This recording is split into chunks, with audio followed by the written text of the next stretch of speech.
Sa pamamagitan ng biyaya ng kanyang banal na Espiritu, tayo patuloy niyang kinukupok at pinangangalagaan upang mabigkis sa kanyang kaisahan. Dahil dito, nararapat lamang natin siya ay papurihan at pasalamatan.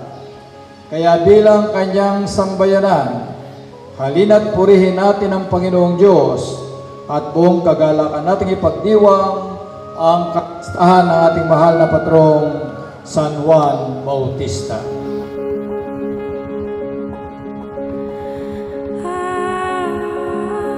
Pahayag mong ang lahat ng tao ay tulad ng damo.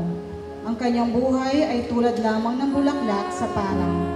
Natutuyo ang damo, kumukupas ang mga bulaklak. Kapag sila'y nahipa ng hangin mula sa kayawin, tunay ngang ang tao ay tulad ng damo. Oo, ang damo'y nalalanta at kumukupas ang mga bulaklak. Ngunit ang salita ng Diyos ay mananatiling magpakailanman.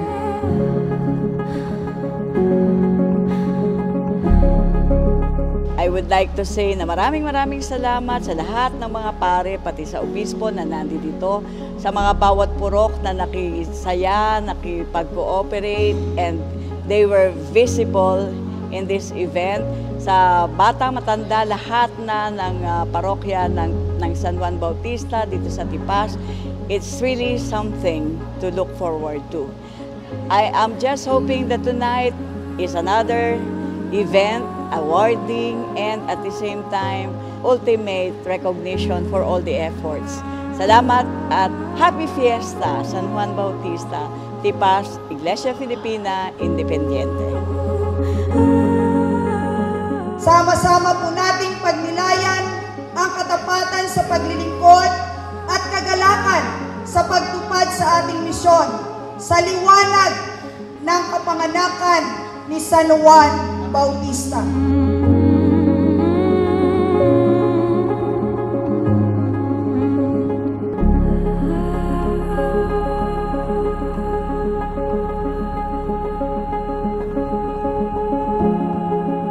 Sana tayo rin maglingkod na may galak, magpatotoo ng buong tapat hanggang sa dulo ng ating buhay.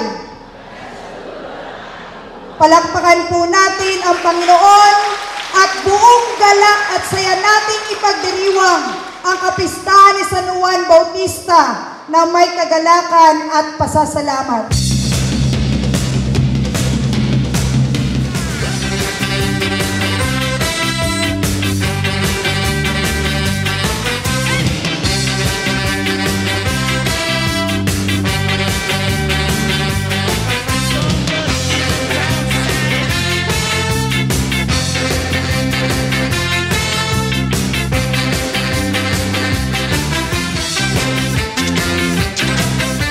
Tanggapin po niyo ang pagbati ng isang makahulugan, mapayapa at masayang kapistahan sa ating lahat.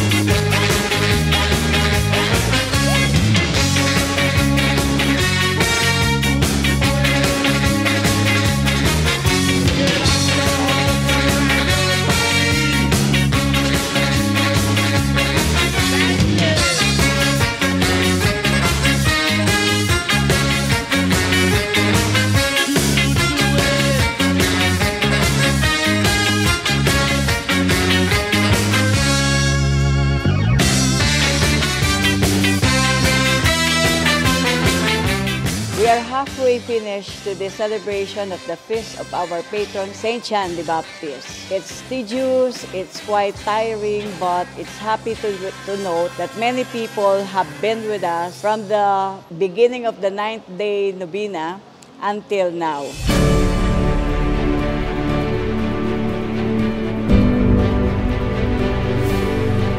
Maligayang kapistahan ni San Juan Bautista sa ating lahat. Palakpakan po natin ang Panginoon.